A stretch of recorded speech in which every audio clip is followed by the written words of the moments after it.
Praise the lord. బాగున్నారా? ఈ మాట మనం చాలాసార్లు విన్నాము, చాలా ప్రసంగాలు చూసాము, చాలా దగ్గర కూడా ఈ మాటను ఉపయోగించాం.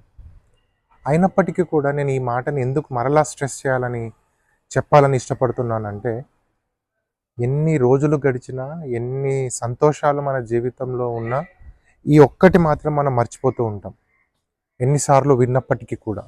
ఏంటది అంటే, ఎఫెసీయులకు రాసిన పత్రిక 5వ అధ్యాయం 20వ వచనంలో, మన ప్రభువైన యేసుక్రీస్తు పేరట సమస్తమును గూర్చి తండ్రి అయిన దేవునికి ఎల్లప్పుడూ కృతజ్ఞతాస్తుతులు చెల్లించుచు. అంటే ఈ కృతజ్ఞతలు చెల్లించటం అనేది చాలా అరుదుగా, చాలా తక్కువగా అయిపోయిందండి. ఎందుకంటే మనం చాలా బిజీ అయిపోయాము. ఎన్ని సంతోషాలు దేవుడు మనకి ఇచ్చినప్పటికీ, ఎన్ని ఆనందాలు దేవుడు మనకి ఇచ్చినప్పటికీ కూడా మనము మన జీవితంలో కృతజ్ఞతలు లేదా కృతజ్ఞత చెప్పటము తక్కువైపోయింది.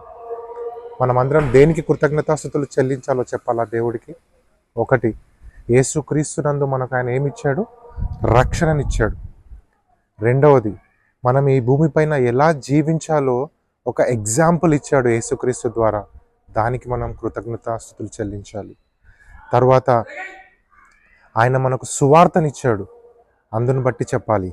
మన ప్రార్థనలు వింటున్నాడు, వాటికి జవాబిస్తున్నందుకు మనం కృతజ్ఞతలు చెప్పాలి. అలాగే ఆయన కృప గురించి మనం కృతజ్ఞతలు చెప్పాలి. అలాగే మన పొరుగు వారి గురించి మనం కృతజ్ఞత చెప్పాలి. అలాగే ఎల్లప్పుడూ కూడా నిన్ను ఆయన కాచి కాపాడుతున్నాడు, దానికి మనం కృతజ్ఞతాస్తుతులు చెప్పాలి. ఓవరాల్గా నీ దేవుడి పట్ల నీ సేవ, దేవుడి కొరకు నీ సేవ, దేవుడి కొరకు నీ ఆరాధన, నీ స్తుతి ఎలా ఉండాలంటే కృతజ్ఞతలు ఉండాలి, థ్యాంక్స్ గివింగ్ ఉండాలి. రండి, ఇన్ని రోజులు మనం అలా చేయలేదేమో, ఇన్ని రోజులు ఎక్కడో గ్రాటిట్యూడ్ కొదువుగా ఉందేమో, ఈరోజు మనం నిర్ణయించుకుందాం, దేవుడికి కంప్లీట్ గ్రాటిట్యూడ్ని చూపిద్దాం. God bless you.